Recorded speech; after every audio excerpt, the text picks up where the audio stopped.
Olá, tudo bem? Sejam bem-vindos mais uma vez. Meu nome é Miguel Monteiro de Carvalho. Hoje a gente vai falar sobre um caso clínico muito interessante. Um caso com algumas particularidades que nos obriga a refletir uma estratégia de tratamento segura para paciente e que venha a atender aí algumas necessidades, algumas questões dela, tá? E principalmente quando a gente pensa num retratamento, né, que esse é o caso, né, a paciente me procurou para retratar a sua reabilitação, é um desafio ainda um pouco maior, né? A paciente já passou por todo um tratamento que não é fácil, né? Um tratamento reabilitador em prótese protocolo bimaxilar, e ela agora precisa repetir. E a gente precisa refletir, como eu falei, para pensar na melhor estratégia possível para o transcorrer do tratamento e, claro, pensando aí na melhor finalização possível. Antes da gente continuar, eu peço para vocês curtirem o vídeo, se inscreverem no canal e dessa forma o vídeo vai atingir, sem dúvida alguma, mais colegas e imagino eu que conteúdos como esse podem ajudá-los e também ajudar alguns pacientes que precisam de um tratamento talvez mais complexo. Bom, gente, essa paciente me foi indicada e durante a primeira consulta, nessa conversa que eu acho super importante, né, no primeiro contato com o nosso paciente, eu entendi que a demanda dela principal era relacionada à estética. Ela já tinha então uma próteses protocolo bimaxilares já há algum tempo e ela me confessou que ela nunca esteve satisfeita com a estética. E nesse primeiro momento, nesse primeiro contato, né, a vontade dela seria repetir as próteses, mantendo os implantes. E claro, né, antes de darmos uma resposta positiva, né, para a paciente em relação à demanda dela, né, a gente precisa estudar o caso. A gente precisa estudar as próteses e a gente precisa também estudar a saúde dos implantes, né, o posicionamento dos implantes, para a gente então entender se esses implantes eles são confiáveis para que nós possamos refazer somente o trabalho protético, ou se o tratamento dela vai envolver também etapas cirúrgicas, tá?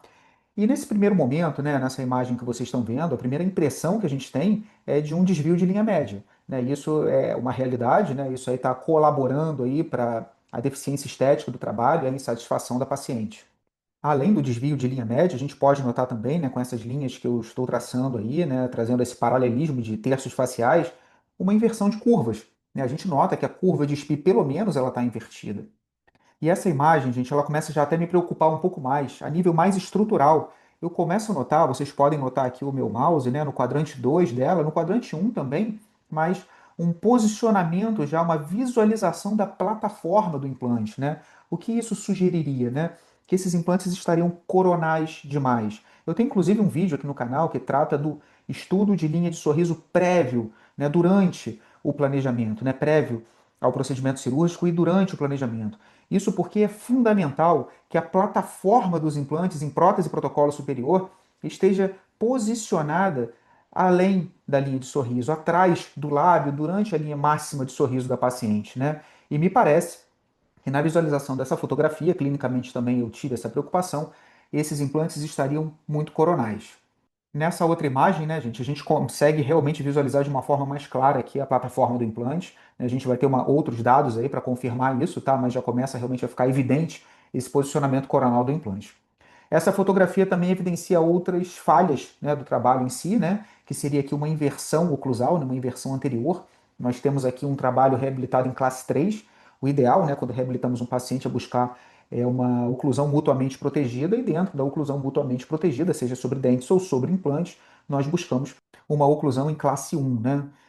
Já temos aqui explícito também umas dicas, né, de emergência de parafuso protético. O que isso daqui já me sugere, né? Uma angulação vestibular de pelo menos esse implante em mandíbula, né? Ou seja, também já teria aí uma questão de posicionamento, não somente ápico coronal, mas vestíbulo lingual desse implante. E observando o escaneamento dessa paciente, fica mais fácil para eu poder ilustrar para vocês, nós podemos notar que realmente esses implantes antero-inferiores, eles se colocam, né, se apresentam de uma forma mais vestibular. Talvez esse posicionamento cirúrgico, né, esse posicionamento dos implantes, venha a ter trazido como consequência a inversão oclusal anterior da nossa paciente, né?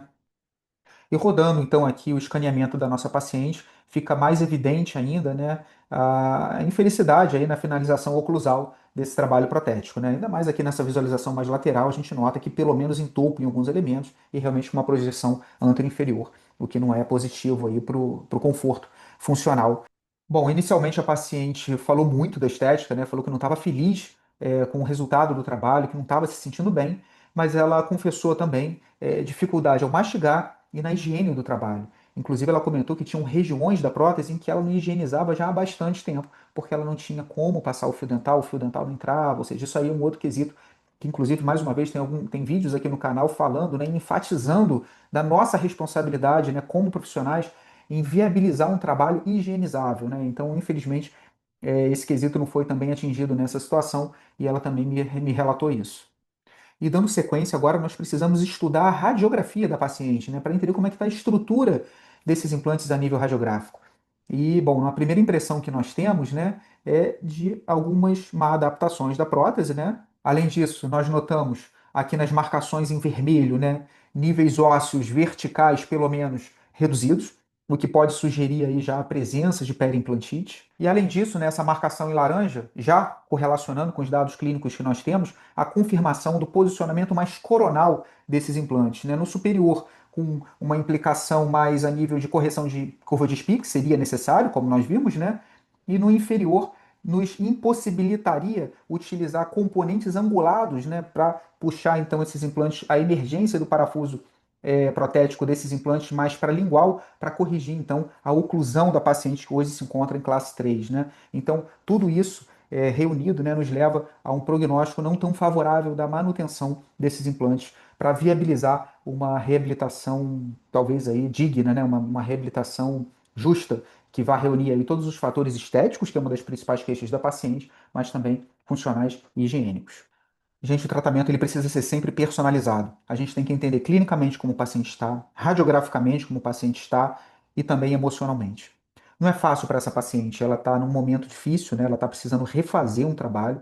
A gente está chegando à conclusão que a demanda inicial dela, que seria somente trocar as próteses e aproveitar os implantes, que isso não é possível, que ela precisa começar do zero. Ela precisa refazer os implantes todos. Ela precisa tirar os implantes que ela já tem, ela precisa instalar novos implantes saudáveis num bom posicionamento. Para aí sim o trabalho final ficar legal. Para aí sim eu atingir as expectativas dela. Isso não é fácil. Essa conversa não é fácil. A gente tem que ter muito cuidado para poder colocar as palavras, colocar os limites, mostrar com o nosso conhecimento, mostrar com imagens, mostrar com o nosso planejamento, né? Com arquivos STL, com escaneamento, com radiografias, tomografias, e ou seja, acredito que isso não seja papo para uma única consulta, né? A gente vai estudar a paciente para aí sim apresentar um planejamento adequado para ela. Mas, acima de tudo, a gente precisa entender e aceitar aonde nós podemos chegar com a nossa reabilitação e aonde nós não podemos chegar. Nós não podemos chegar numa reabilitação ok em cima de bases que não estão ok.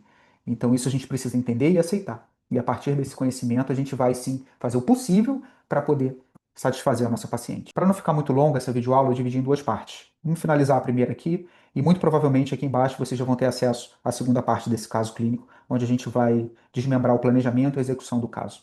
Até já!